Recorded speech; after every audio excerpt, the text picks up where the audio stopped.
You're listening to Real and Raw Adoptee Talks with Emma Greenslade. Hello and welcome. Welcome to today's show where we will be talking with Russ about his story called Lost My Mother and Found My Dad. So welcome, Russ. Welcome to the show. Thank you. And hello, Emma. So Russ has always battled through anything in life, anything that was thrown at him without much thought to how in the long run. However, as he gets older, he realized how the build-up of multiple trauma has shaped his life today. Oh my goodness, I can totally relate to that. So 2 years ago, he took steps to change this and what he would never have considered in the past, and embarrassing holistic practices. He hopes to share with us in today's show and hope that he can help other people's lives get back on track or even on track, and remember it will always be okay. So embrace the paradox. Oh, I'm really looking forward to chatting to you today about your story. Yeah, me too. I'm really happy to share this. It's been quite a long journey for me. So okay, so excellent. So when did you discover you were adopted? So I actually discovered I was adopted only 20 years ago. So I'm approaching 60. So I was 39 years of age, and I was working away, and my wife at the time rang me up and said, "There's a note come through the door. There's a letter." Didn't know who it was from. I said, "Just open it," And there was an acronym on it, WAMPAS, and it just said, "Are you Russell Pearson? Born in Coventry, 39 years of age, nearly 40. If this is you, could you, if you want to know more, could you just get in touch?" With a number and a lady's name, Hazel, which I'm very curious. So I instantly rang the number, and this lovely lady, Hazel, who was a social worker, ex-social worker, said to me, have you ever thought you were adopted? Don't be silly, absolutely no. And she said, "Well, it's probably not you then." I said, "I haven't, I said, look, years ago there was a rumor that my sister was, but I was my parents' natural child." She then said, "Is your, mother that, Dorothy?" And I just stepped back. I thought, well, yeah. And then she said my father's name. I thought, well, you know a lot. And I said, "Yeah, that's true." She said, "Well, then I think I found the person I'm looking for." So she said, look, there's someone looking for you, but I'll just leave you to mull over it. Could you just, think about it, take a few days.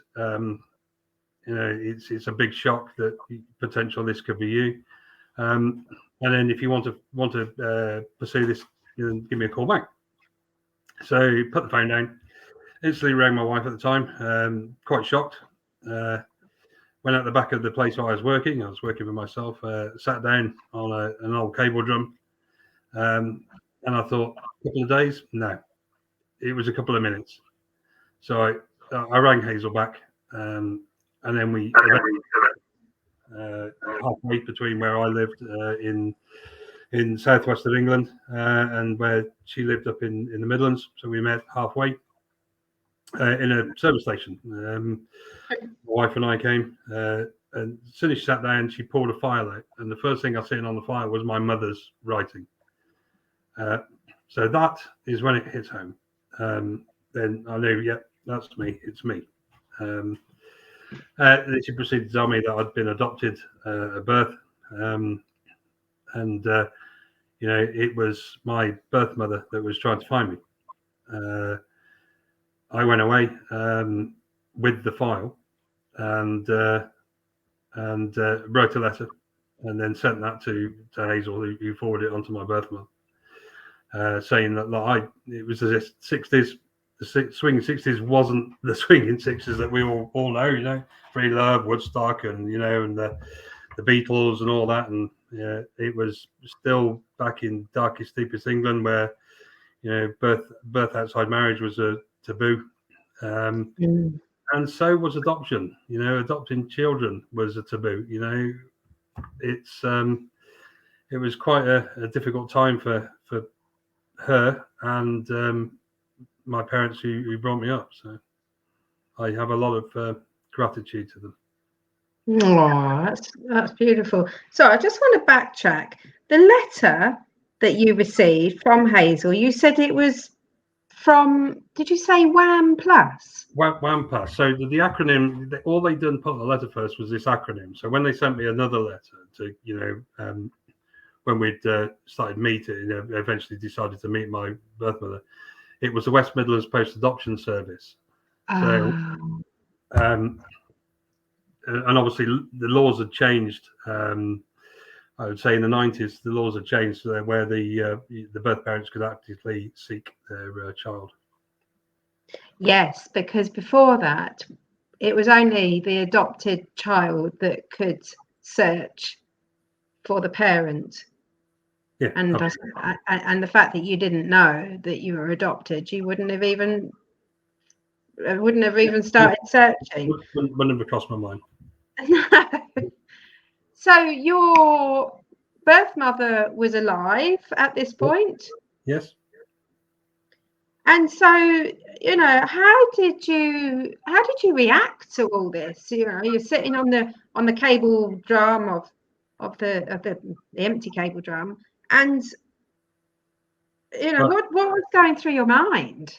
Well, I probably felt about as empty as the cable drum at the time, because I'd grown up, believing that my parents were my parents, and everything that's my family history, any illnesses that potentially they'll have or could have, but I might inherit, and then you suddenly realise that it's not. It's you're not the person who you think you are, and a few things fell into place where my father was an excellent carpenter cabinet maker, the father I grew up with. I can't stand wood. Me and wood do not get on, but I'm an electrical engineer, and I was exceptionally good at math at school. My parents weren't good at math, and it was always, where does this come from? Why have I excelled at doing this? But it was shown to me that one of the family was a railway engineer, and that was that's where it must have come from. So you start to think, what is your background? Who are these people? Who are my parents? And I knew my mother was alive. My father didn't have a clue, so didn't know what he did, didn't know his name. So yeah, it was could have knocked me down with a feather. It was quite a shock to me. Yeah, I can imagine. Well, I can't imagine actually. Just everything that you kind of knew to that point was something else. Yeah, it was, and you think, I grew up in a street in Coventry, very very close community, and who knew, because I spent some time in the military, British military, and you sign the Official Secrets Act, and some of them secrets get out. But this never had for 40 years, and my wider family, my cousins that I knew, that I used to go and stop with, and my aunties, the people your uncles and aunts, and my friends I went to school with, I walked to school with, and they all knew. They knew, and you didn't. Well, their parents knew. So some of them. That's incredible, isn't it? Really, that the kids managed to keep the secret. Yeah, especially what goes on at school. Yeah, And friends with the fall out. taunting and There was absolutely none. It was wow. it was just incredible. To me, it was. Yeah, absolutely. So you mentioned also your sister. Yeah. And you thought that she was adopted? Yes, and she was. Yeah. And she was adopted as well. Yeah. Had she been told that she was adopted? No. There was the rumor was that I was the natural child and she was adopted. This was just a rumor that when we were very young, probably when she was just joining secondary school. So and that was quickly dispelled, and it absolutely not, and it was never really thought of again, and it was never really mentioned again. So it's quite a secret to keep from people. I'll say. Yeah. So you meet Hazel. She gives you the file. Yeah. Does she give you any?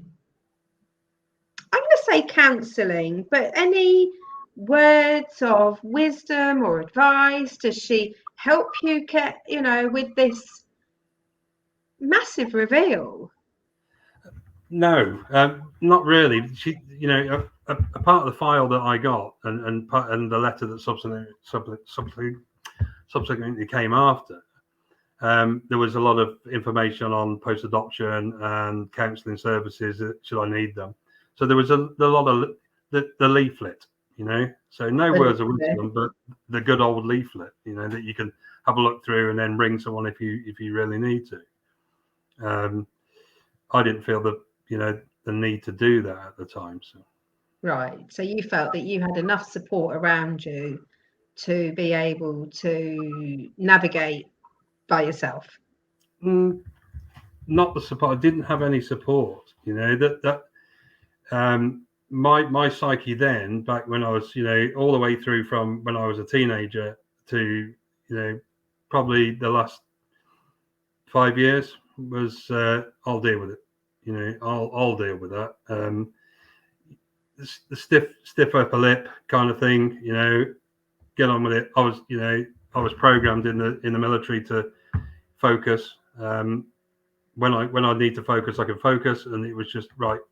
I'll compartmentalize that. I'll do this. I'll do that. I'll discover this, and then, I'll just carry on with my life, which is what I did, really.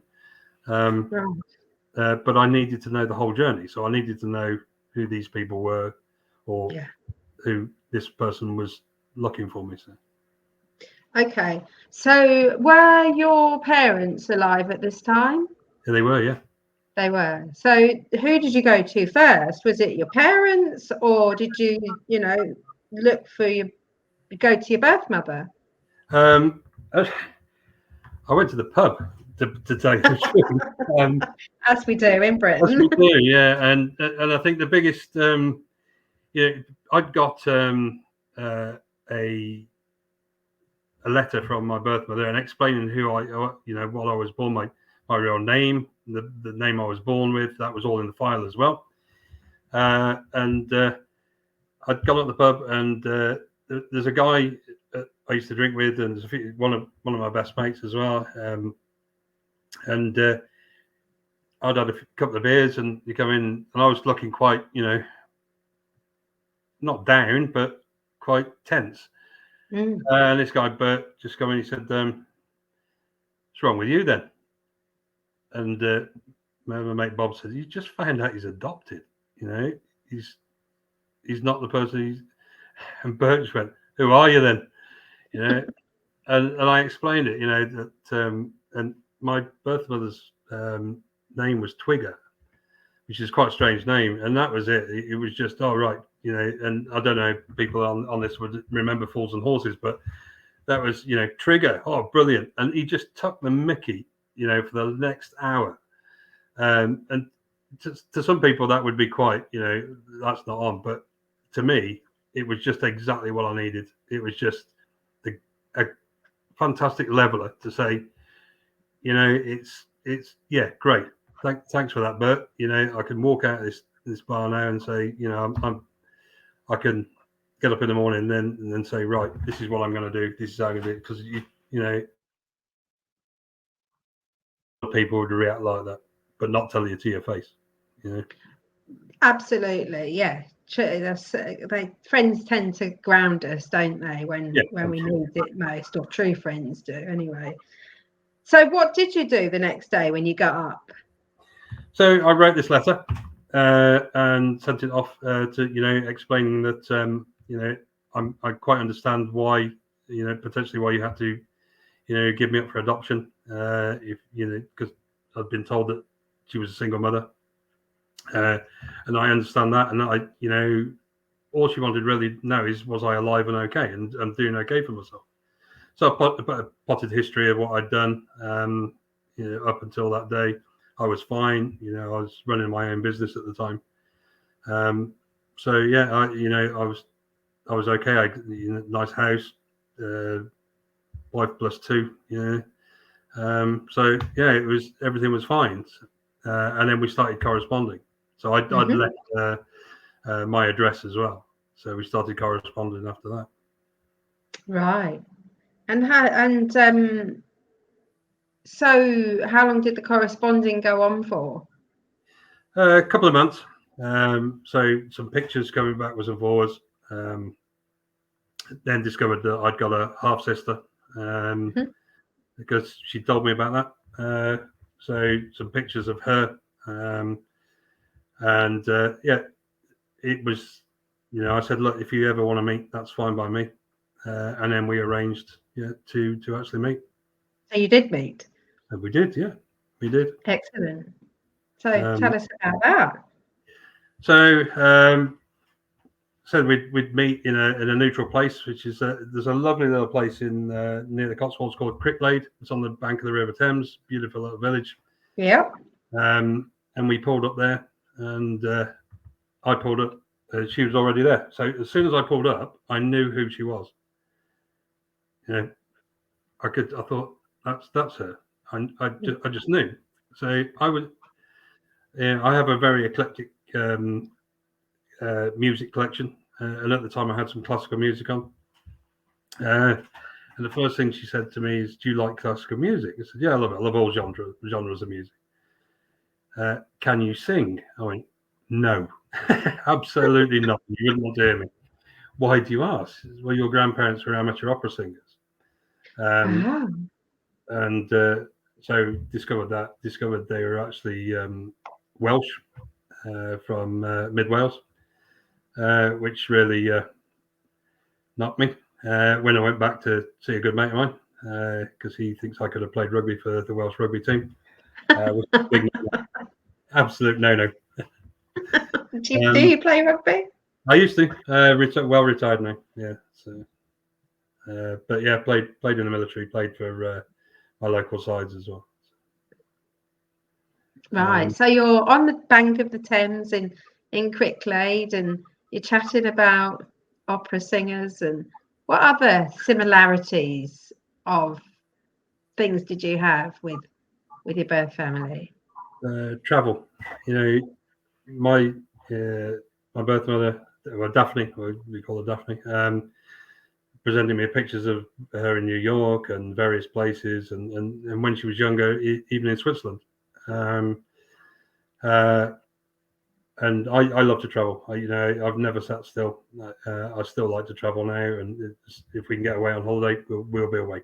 So a lot of similarities there.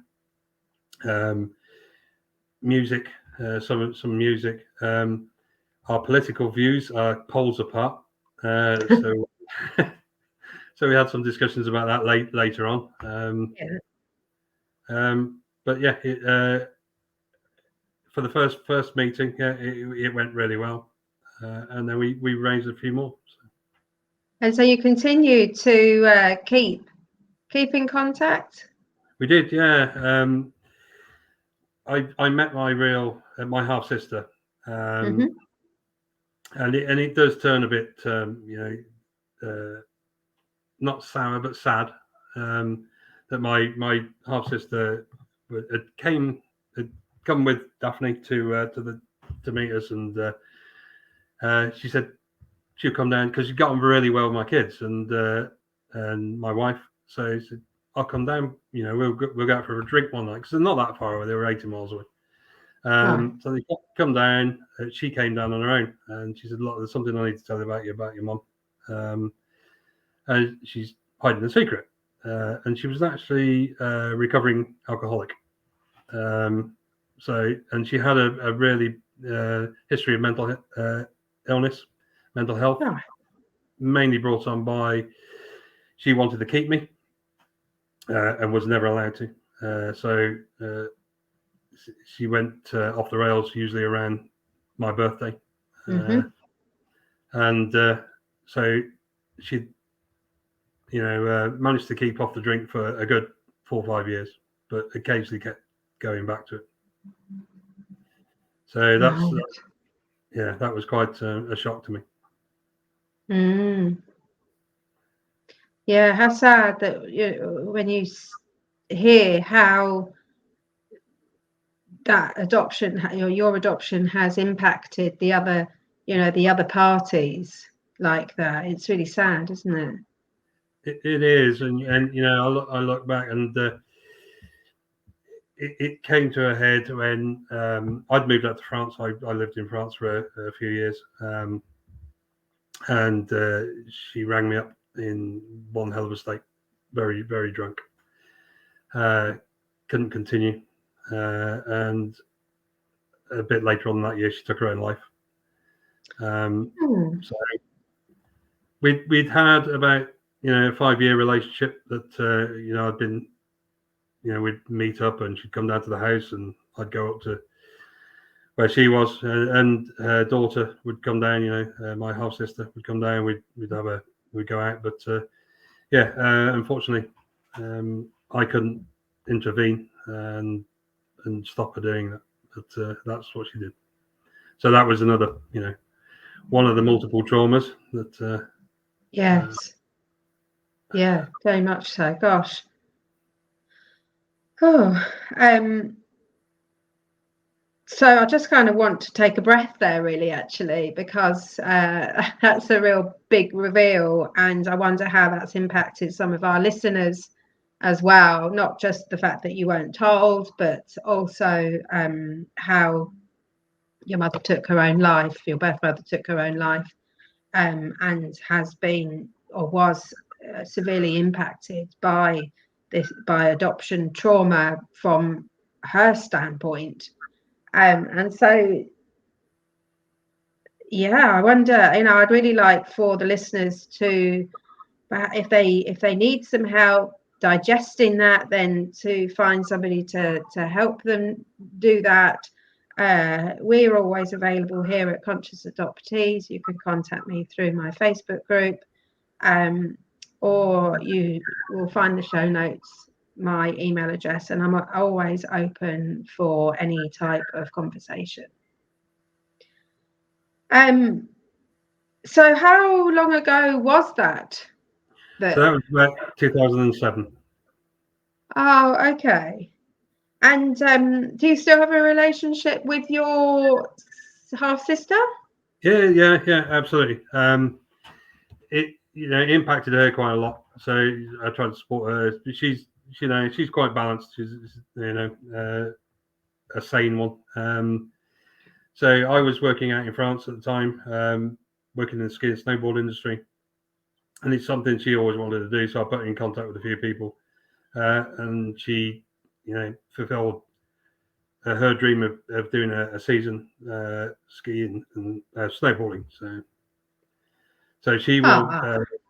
So I was born in January, so I'm 60 in January. I will spend that out in the French Alps with my wife and a few people. She will come and join us for a slide down a mountain there. So, do you still ski? Oh yeah. I laid off for about 3 years due to knee problems, but that's been sorted now. So back on. Amazing. And that's lovely that you still got that relationship going. How much younger is she than you? Good 16 years. Yeah, 16 years younger than me. Okay, so not a whole difference. So, what happened with your adopted parents? So my adopted parents, once I'd found out, and I from the Hazel, the social worker, they'd Yeah. a year prior to me finding out, they'd sent my adopted parents a letter saying they were trying to get in contact with me. Would they give me an address? Would they give them an address? But my parents just shredded the letter, and left it, and there's some pretty good detectives out there, and they found me. So I then had to go and say, look, I know I'm adopted. I couldn't walk around, I couldn't go and see them and say, look, yeah, and live the lie and live, that secret. I had to go and say, look, I know that, but there's nothing wrong, basically, and it's the hardest thing I've ever done. Part of my military career, I jumped out of aircraft. I was a paratrooper, and one of the things is you go up 800 feet under a barrage balloon in a basket, and you jump out, and that's quite hard, But telling my adopted parents that I knew that I was adopted was way harder than that. It's the hardest thing I've ever done in my life. So it took all weekend. We'd gone up for the weekend. I was intended to say, more or less as soon as we got there, that I know. Friday night, Saturday passed, and it was a Sunday. I had to just write, I'm going to have to do this. And I told my father first, who broke down because we'd gone out to get some dinner. And he said, "Don't tell your mum. Don't tell her." I said, "Look, I've got to. I really have to." And I did. And I just basically said, "Look, I know I'm adopted. I know the situation. You're my parents. Basically, I was adopted at 4 to 6 months. I said, you're the ones that wiped my bum, when I was a nipper. You're my parents. You brought me up. You give me this start in life. And nothing will ever change. Nothing changed that." So that kind of, calmed them down, And I said, is my sister adopted? Yes. Does she know? No. And never tell her until we've, unless she finds out, never tell her until we've gone. And that's, I did. I had to carry out their wishes, and couldn't tell my sister. I told you we never really got on, but I did have to tell her after my parents had both passed away that we were actually adopted,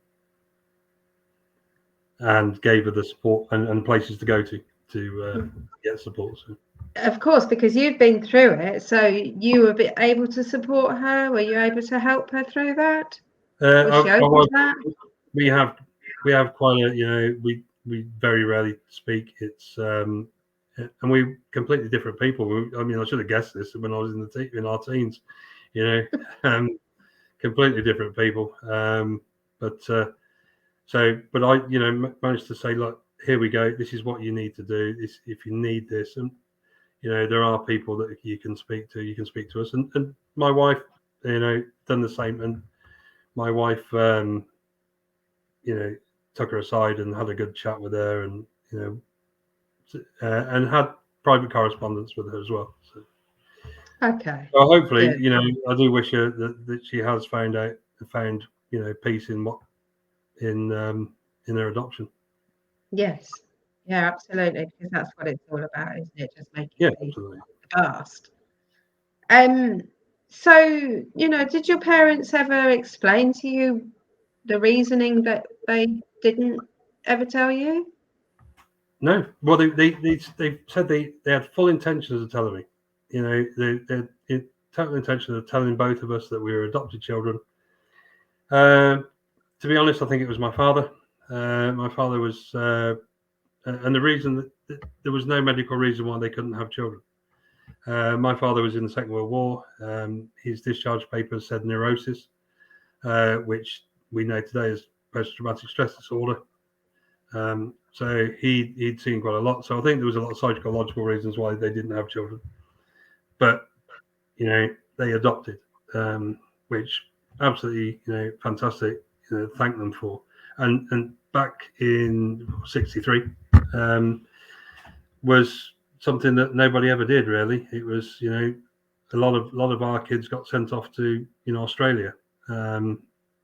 It was only because the West Midlands adoption service couldn't farm people out to different places. They were just, the West Midlands was quite new, so people got farmed out within the West Midlands. You know, so my birth mother was 2 miles from where I grew up. You know, so Wow. You know, I probably, you know, there's a shopping centre where she lived, and I probably walked past her in the street. You know? Yeah. How uncanny is that? Yeah, absolutely. You live so close by, but don't know each other exists. No. So yeah, it's quite a strange one. Yeah. I never knew that children were sent out to Australia. Yeah, there's a lot of controversy about it as well. So because a lot of kids had some pretty bad experiences. But yeah, around my time in the '60s, kids were sent to Australia to adoptive families out there. To be adopted by families that were already out there. Yeah. Interesting, because a lot of the families, I don't know what age it was, you know, what were they there? The prisoners that got sent out there, weren't they? Yeah, I've got a lot of Australian friends. I do like to remind them. Yeah.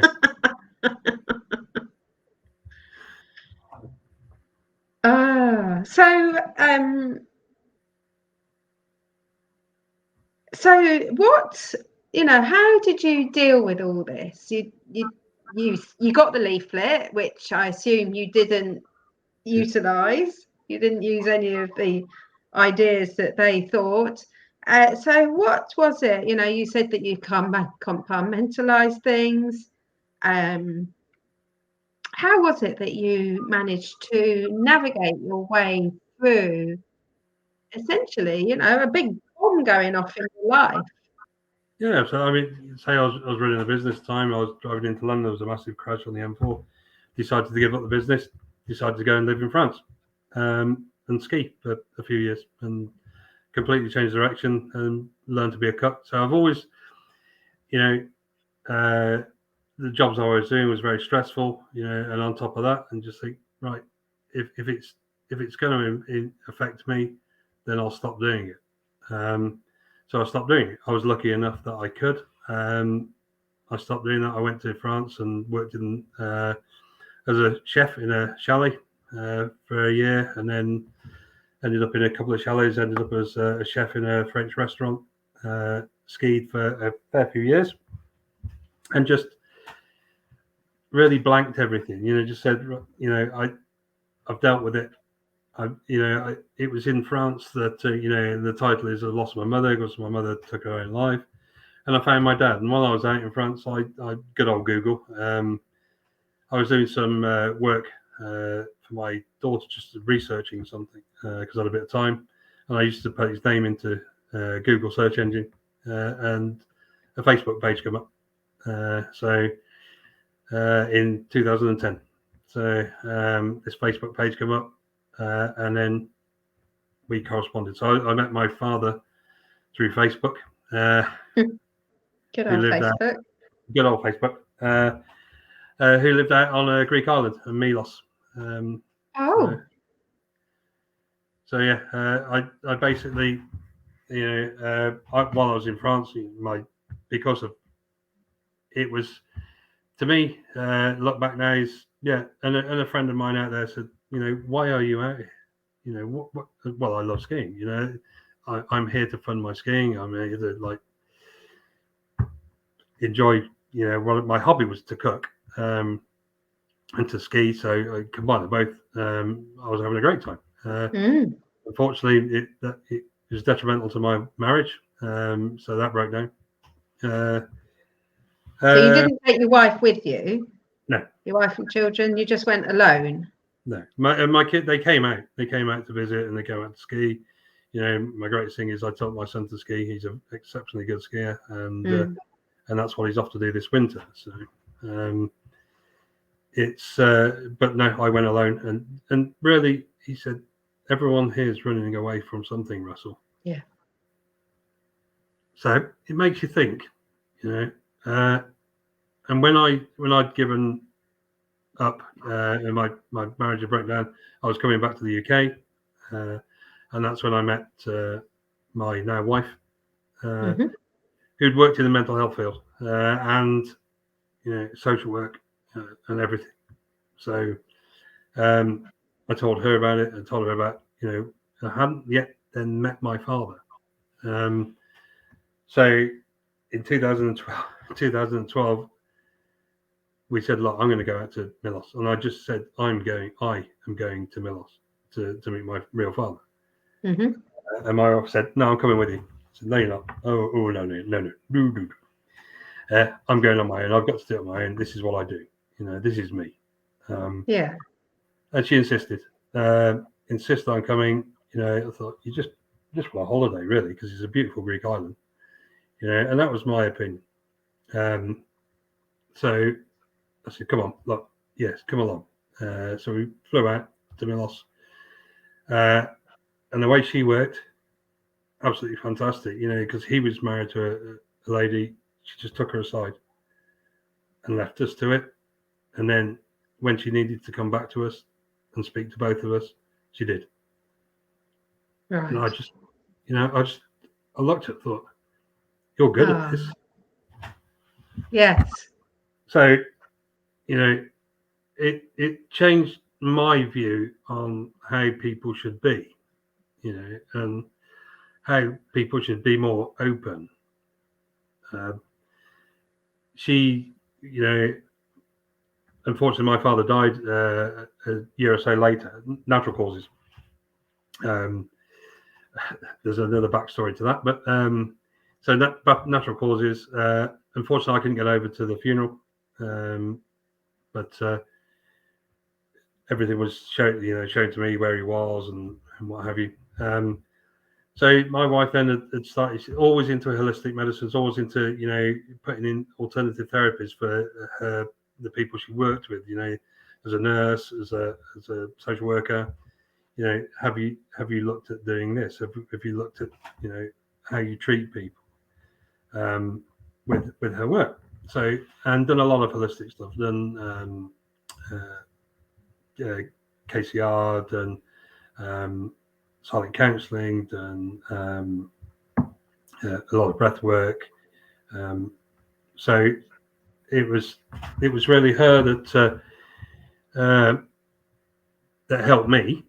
And made me, so we could speak, we could sit down, and I've never had that opportunity before to sit down to someone who would just listen, and then I could listen to her. And I just found, she'd come home from work and have a really bad day, and I could just sit and listen to her and say, right, have a chat to me.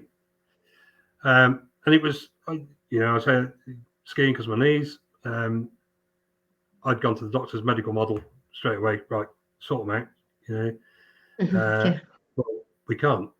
You're getting a bit older. Your knees turn, your kneecaps turn in. And she was doing KCR. I said, right, get up on the table. I said, no, you're a witch doctor. Not a chance. Eventually persuaded me to do it. Got on the table. 5 treatments, and I'm dancing up the road, and a friend of mine said, where's your knee braces? I said, don't need them. And so back to skiing. So back to skiing. She said, you should do this. You'd be good at it. So lockdown, and I just thought, right, that's it. And I just signed up. We'd done silent counselling. I always wanted, and I was a mental health first aider at work. Right. I've helped a lot of people. I've had, and I find it when I sit down, and I'm in a management position, so I've had people come into my office and say, look, I need to speak to you about something, and people have always come to me, and I've had a guy come and say, I'm clumsy. Yeah, I know you're clumsy. He said, I actually do it to myself. So sit down, let's have a chat. These are the people you need to speak to. So then I eventually said, right, I'm going to sign up to do this. This is completely, so far out of my comfort zone, and especially the silent counselling. Well, I can do the KCI. I can see that, because it's manoeuvres and stretches that put your body back in balance. But the silent counselling is, it is to me woo woo. It's very woo woo. And that's no, sorry. You need medical model for this. And then I'd done a taster session before I was on the course, but I'd done a taster session, and the lady said, right, it's a muscle testing. So we muscle test, and you test, is my name Fred or is my name Russ? And I said, well, they're both negative, so this isn't working, obviously. And she looked at me and said, just try again. Fred, Russ, no. And it was still negative. And I said, look, can we try something? I said, my birth name was David. So we did. So we done this muscle testing, is my name Russ or is my name David? And I got positive on the David. Yeah. Whoa, there's something in this. So yeah, great. Went through a few things, and you bracket to where the traumas come from, and there was a few. So then it's rapid energy release to release the trauma, and breathing, psychological reversal, reverse polarity. So I've been using this, along with, and when I went on the course, they compartmentalize where the trauma comes from. So they said, yeah, I thought, if this goes, to past life, because I'm quite I'm quite old fashioned, really, and I think, come on, and I'm a science, I do science based work, in electrics and electronics, and I think, come on, past life, here we go. I thought, if someone says past life, I'm going to just put the laptop down and just walk off. And this lady was on the course, said, they said, is it from 5 to 10? Is it from birth to 5? Is it from the womb? No. And then, is it from a past life? Well, there we go. Laptop's going down. And she went, no, it's a memory. I went, pardon? I thought, it's just got me, pardon? A memory? And I got my phone. I'm on the laptop and I'm on my phone. And the first thing I put into search engine was inherited trauma. And I thought, because the adoption, and meeting my parents, when I met my birth parents, everything dropped into place, because all my family were engineers. All their family were engineers, top engineers, really good engineers. So that's where my engineering came from, and some of my love for my music and what have you. So I thought, so if that's in my DNA, why can't inherited trauma be in other people's DNA? Absolutely. So I'm currently researching inherited trauma and how you can get rid of that through silent counselling and through other, in the last year, I've done Hawaiian breathwork and Ho'oponopono, Hawaiian reconciliation and forgiveness.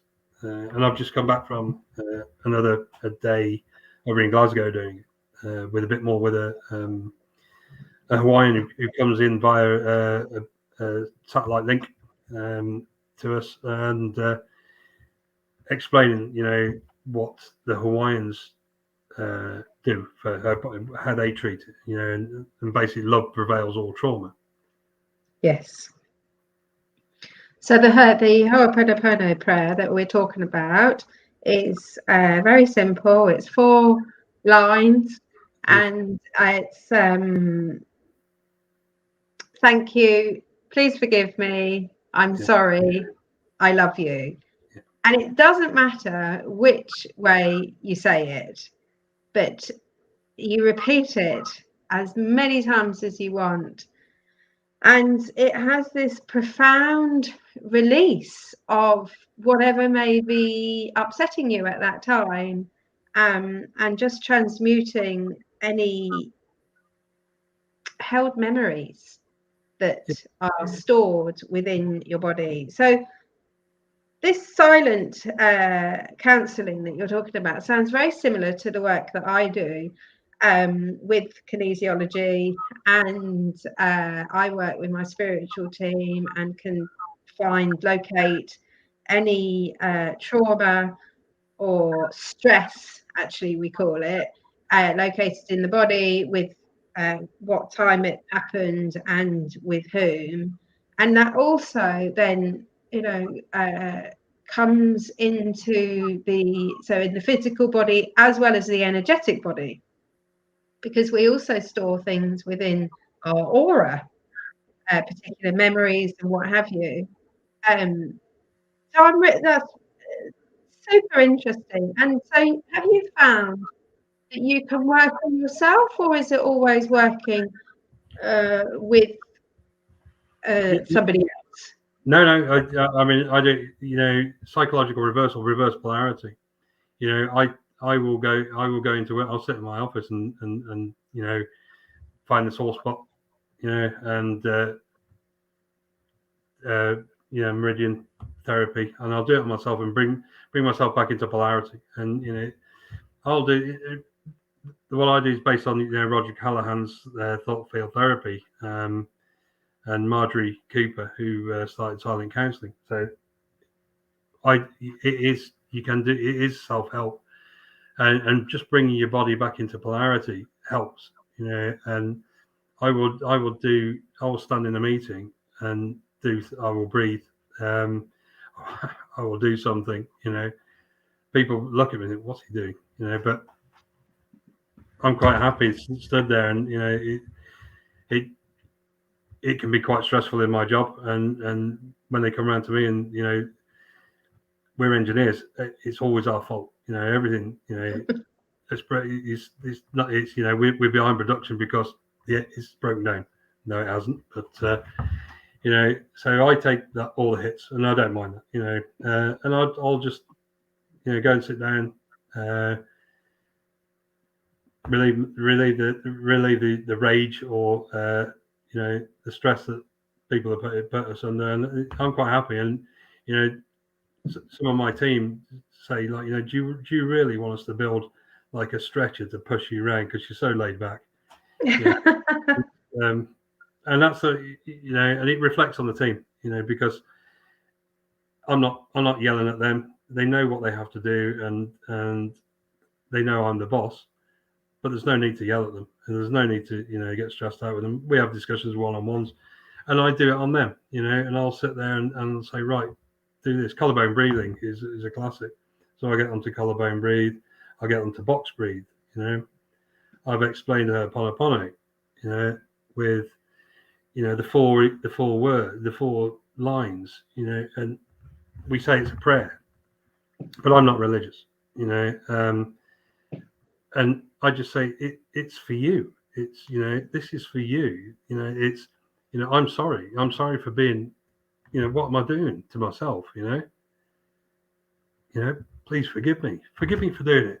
Yeah, it's a great, and I do this quite often, just sat at my desk to myself, and I put on my whiteboard that Harry, Jim, who's the Hawaiian teacher. We're in a class doing breath work and bone washing, Hawaiian bone washing, which is quite strange, but he said, people will go, what are you doing? He says, I don't know. Well, you don't know. I said, well, we don't know. Let's just go, let's see what we can do. And I wrote this all across my whiteboard for a Monday morning meeting. They're all just looking. What do you mean? I said, well, what are we going to do today? She goes, I don't know. Yeah, and that's just like brings the whole room down. And we can, move forward. It's great. It's a great level. It's really certainly helped me. I mean, I've never been one to be huggy. I've always pushed people. I've always kept my distance from people. And this is, I now realise was part from, my adoption. From, we were kept away from family because it may have come out. So I've always kept to myself. I've always been quite a loner. But now, I mean, I see myself, I'm sitting in a room with 15 people, doing breath work and, body work. Woo-woo practices. Woo-woo.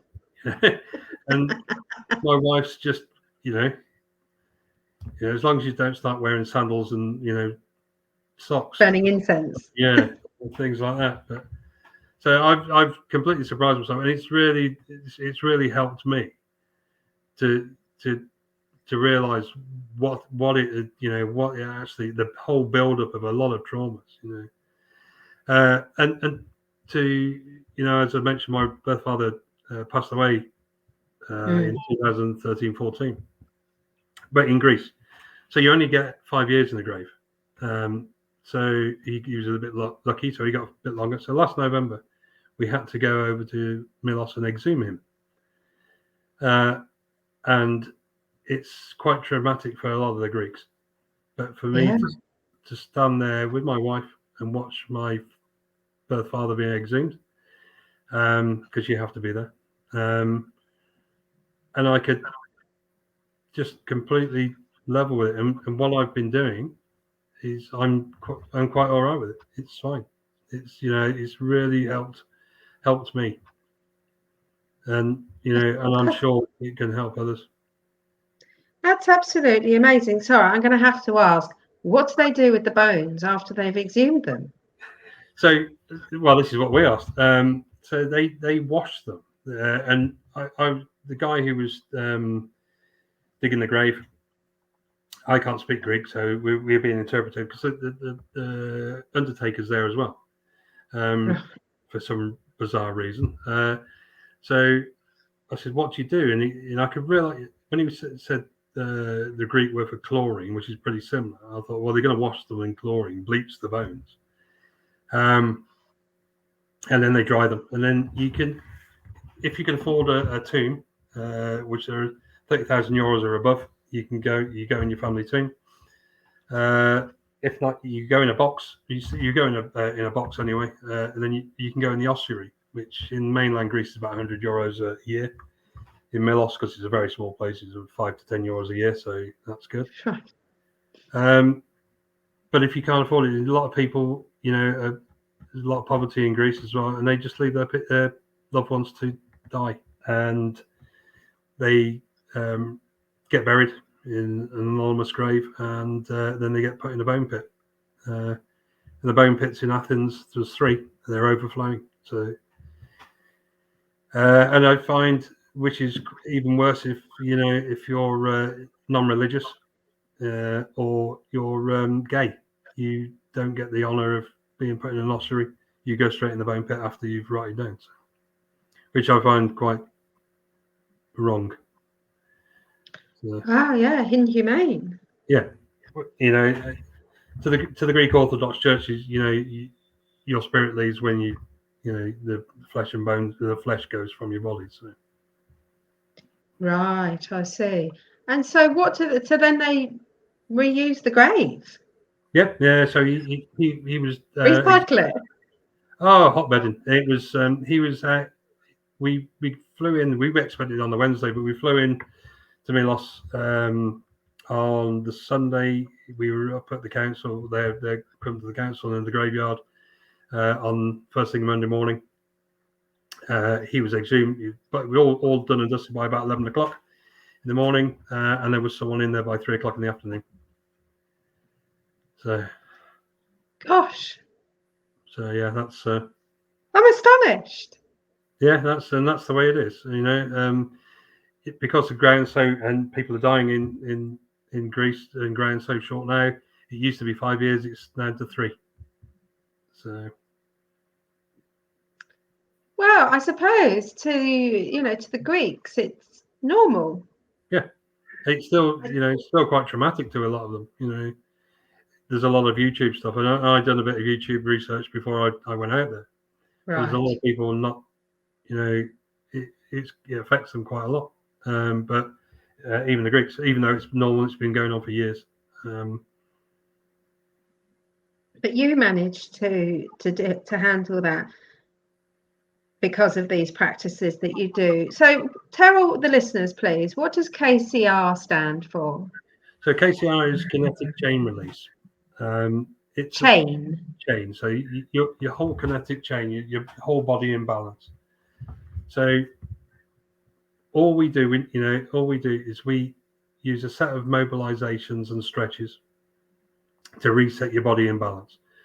So we start off with what we call perceived leg length difference. So we will measure your leg length difference.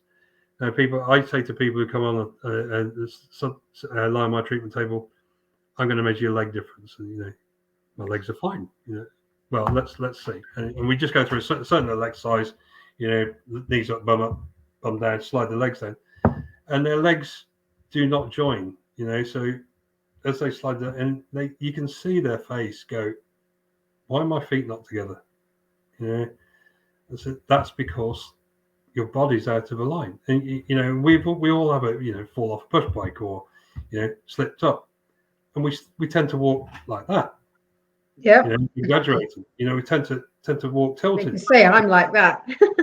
So we tilt and our hips tilt, but we get used to it and we just keep walking like that, and it puts a lot of pressure on your back, your shoulders, and parts of your body.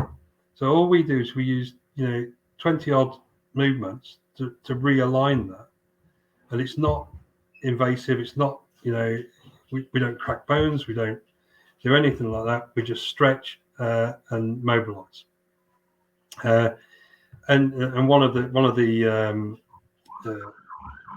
movements is called the shotgun method. It's shotgun movement. So basically, we get you to push your knees together, but because of the pubic synthesis and your hips can be out of line, you'll hear this big crack as they go back into line. So it sounds like a shotgun going off. And I predominantly a lot of guys come to see me, and the surprise in their face when they hear this big bang, oh, what's this? And when I've treated them and we do a leg length difference, and 9 times out of 10 I can get them level. Sometimes it's better, a little bit out, and they'll come back again. I can get them level, and all it's doing is just taking the pressure off your body and lining it up and letting the body heal itself. And it's had great results with a lot of people. I had a guy present doubled up at the door, bad back, got him on the table, first treatment. I texted him the following morning, still painful. I said, just, give it a week. He said, I'm going to come back in a week. So he came back to me in a week and he was stood upright. I said, come in. You're looking a bit better. So still a bit of pain, but treat it one time. We also do a bit of connective tissue release, so fascia release. Yeah. A couple of leg pull movements because it was a sciatic problem. So I did a bit of that. And I said, look, I'll text you the weekend because it was midweek. Text you the weekend, see how you're getting on. I texted him, and the first thing to come back was, I'm coming back to you. I thought, well, are you still in pain? He said, no, I'm in no pain at all. He said, but I just want to make sure I'm reset. And he came back to me 2 weeks later and strolled into my house. I made sure he was in line. He was a little bit out of line, got him in line. And he's not been back, but he sent friends over to me. So absolutely amazing. That's incredible. So what we're going to do is put in the show notes, because I can see we're going to run out of time. It's been such an amazing conversation with you, Russ. We're going to put in the show notes where to get in contact with you, how to receive this silent counselling, and any other information that you've got. Everything's going to go in the show notes. And I'm going to have to say that's it, because we've run out of time. Oh my goodness, what an amazing, amazing conversation that we've had. And I'd love to have you back on. Yeah, that's by all means, not a problem. Yeah. Okay. Absolutely fantastic. You have been listening to Emma Greenslade from Real and Raw Adoptee Talks. Thank you so much for listening, and we look forward to seeing you in the next show next week. All the best.